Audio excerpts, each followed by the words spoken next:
tàmbalee waxtaan bi d'abord ci li nga xam ne moom moo xewoon démb. muy conférence de presse laa ko mën a waxee. ñii ne réunion ñii ne alliance la ñii ne dañuy lancer coalition. xëy na yow di nga toog d'abord pour apporter des éclaircissements par rapport ak loolu léegi nag ñu doog a ñëw ci li nga xam ne moom mooy contenant bi parce que dafa am contenu am contenant. waaw démb moom je pense que c'était juste une cérémonie de lancement de l'alliance pour la transparence des élections mu nekk kuréel goo xam ne dafa ëmb parti politique ak organisation parti politique yi nekk ci opposition sénégalaise mais aussi des mouvements citoyens ñoo xam ne ñëpp dañu jàpp ne rek am nañu inquiétude ci pratique yi nga xam ne gis nañ ko ci régime bi am nañu inquiétude sur la transparence et la régularité des élections mu nekk plus de 110 organisations ñoo xam ne ñoom ñëpp ils ont signé loolu nga xam ne mooy déclaration bi nga xam ne ATEL def na ko donc démb c'était une occasion d'abord fësal ñan ñoo bokk ci plateforme boobu mais aussi lire la déclaration de naissance officiellement de la plateforme bi nga xam moom la ñu tuddee muy ATEL muy Alliance pour la transparence des élections. D'accord ñu gis ay têtes yoo xamante ni bu yàggul dara. ci présidentielles yi ku ci nekk dafa am foo bokkoon. donc bu ñu démarré balaa muy ñëw sax ci incident bi am démb parce que bëgguma dugg ci détails yi mais quand même gis nañu ay nit yoo xam ne ku ci mel ne Khalifa Sall Anta Babacar Ngom ba ci Abdou Mbow nga xam ne yéen Yewwi ngeen bokkoon au départ donc bu ñu gisee ñi nga xamante ni àndoo leen woon démb bokkoo leen woon li ngeen di xeex ngeen dajaloowaat encore pour former une coalition finalement est-ce que li tax peuple bi soxla loolu moo leen tax a jóg wala qu'est-ce qui se passe. waaw d'abord la première précision c'est que c'est pas une coalition électorale je rappelle encore. ATEL c'est une plateforme de lutte. ok parce que dafa am loo xam ne ñëpp a ko bokk. buñ ci tolloo nit ñi dañu war a fàtte seen bopp fàtte seen bëgg-bëgg. surtout et li muy wane démb rek boo gisee composition bi da ngay xam ni c'est des hommes yoo xam ni qui savent transcender les questions et les divergences personnelles. De quoi il s'agit aujourd'hui? Sénégal dafa jëm ci élection législative le 17 c'est-à-dire dans 60 jours mu nekk une situation assez inédite pour ne pas dire une première au Sénégal mais ñu am aussi une longue tradition démocratique mais surtout de dialogue entre les acteurs parce que li nit ñi war a fàttaliku mooy élection dafa am ñu ko bokk tey boo demee ci ndey charte réew mi muy constitution ci article 4 dafa ni les partis politiques et les coalitions concourent à l'expression du suffrage universel donc du loo xam ne benn moo ko moom mais li nga xam ne man ak yow ñoo ko bokk tey yàlla jox la peut-être nga nekk ci pouvoir décider mais boo ci bëggee décider à notre place dinaa inquiété wu donc li tax a jóg ATEL pour le moment du coalition boo xam ni coalition électorale la mais c'est une plateforme de lutte pour un objectif bien déterminé mooy que élection yii ñu jëm muy le 17 dañu bëgg mu nekk élection yu jaar yoon dañu bëgg mu nekk élection yoo xam ni du am njublang du am njuuj njaaj loolu moo dajale ñooñu nga fa gis yépp xam ne ñoo ko bokk ñu transcender seen ay personnes transcender seen ay divergences pour montrer encore la grandeur du peuple sénégalais qui sait se réunir autour de l'essentiel chaque fois qu'on chante que suñu démocratie am na lu ko mën a. mais est-ce que jàppoo leen ni départ bi xaw na faussé tuuti.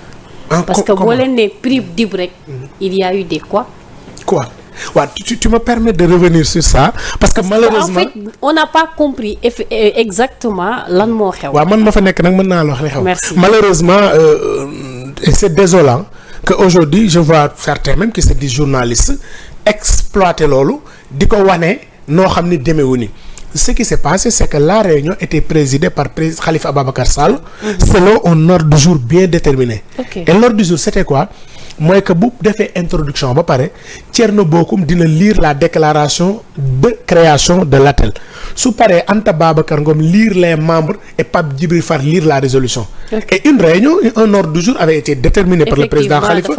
validé par tout le monde. Donc nag celui qui préside la réunion a la police de la rencontre. Toute autre question en dehors de l'ordre du jour ne pouvait être évoquée. Ce n'est que ça. Une personne a voulu prendre la parole, le président lui a rappelé attention. Il y a un ordre du jour que j'ai proposé qui a été validé donc les autres questions peuvent attendre une autre réunion ce n'est que ça. nit ñi nag gis naa ñu exploiter lu nañu wax ko j'étais dans la salle et les travaux se sont déroulés jusqu'à la fin. D'ailleurs man je me suis posé la question c'est qui cette personne d'ailleurs parce que man en tout cas xaw ma ko mooy waajuroon. Quel était son objectif lim ci bëggoon en tout cas amu ko parce que la rencontre a été dirigée d'une main de maître par le président Khalifa Ababacar Sall ñu koy féliciter encore ci leadership am ñu ngi koy féliciter encore ci engagement unité parce que aujourd'hui toute l'opposition sénégalaise a dit la seule personne capable de fédérer tout le monde wax ak ñëpp mooy président Khalifa Ababacar Sall donc loolu duñ ci et au contraire j'ai dit à certaines presses mais on a vu des gens qui se sont battus le matin à Bakel pourquoi on n'en a pas parlé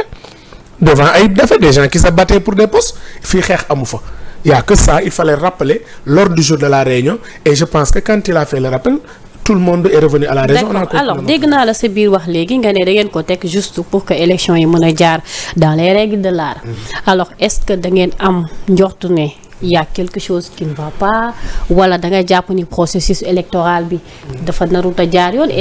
étant donné que parrainage amul. Donc mun nañu wax ne li gënoon a compliqué du poser problème par rapport ak élection yi ñu jëm. waaw non xam nga le problème mooy Sénégal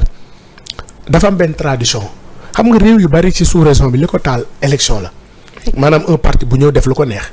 Sénégal nag depuis code consensuel bu 92 tous les régimes qui se sont succédés en matière électorale dañuy woote waxtaan ñëpp toog joxe ci seen xalaat parce que constitution bi moo ko wax. élection c'est la seule matière boo xam ni président ak nguuram amuñu exclusivité parce que moom parti la bokk coalition la bokk partem boobu coalition di dem compétition ñun ñuy dem compétition donc on ne peut pas être jugé parti donc la tradition électorale mooy saa bu ñu jubee ci élection la DG direction générale des élections woo toutes les parties prenantes ñu waxtaan sur le processus rappeler ce qui doit être fait ñëpp demandoo ci leen mais fii li ñu jaaxal mooy li ci njëkk a faussé président daf ñu ni saisir naa le conseil constitutionnel pour laaj ko kañ lañ mën a dissoudre assemblée donte ñëpp xamoon nañ ni assemblée bi kenn mënu ko dissoudre avant le 12. ñu nangul ko. mais à notre grande surprise le président ne s'est pas simplement limité à poser une question sur la date possible de dissolution de l'assemblée mais ndekete daf ko poser yeneen question conseil constitutionnel tontu président paraît depuis le 12 juillet. c'est-à-dire depuis le 12 juillet moom président Bassirou Diomaye jot na réponse conseil constitutionnel bu ko wax ni élection yi mën nga dissoudre assemblée à partir du 12 bu ko wax ni parrainage du am bu ko wax ni caution da nga koy maintenir bu ko wax ni révision liste électorale du am c'est-à-dire depuis le 12 y a que le président Diomaye et son camp politique Pastef ak Diomaye président ñoom ñoo am toutes ces informations ba pare toog ci ñoom ñoo am toutes ces informations nekk di préparer wu di organiser wu alors que l'opposition qui n'est pas au pouvoir amul toutes ces informations d'abord mooy li ñuy njëkk a naqarlu. ok mu téye toutes ces infos alors que nous allons vers une compétition boo xam ne ni Diomaye président amee information noonu la ñu war a amee information yi. Deuxièmement yemu ci mu def déclaration wax ni dissoudre na assemblée ñu xëy gis ñu jël ay décret yu dul jeex sur toutes les questions ñu jàpp ni élection Sénégal bu daan am ci calendrier normal dañ daan woote concertation waaye la nga mën a def ci calendrier normal bu situation exceptionnelle amee ca nga war a gën a woote waxtaan.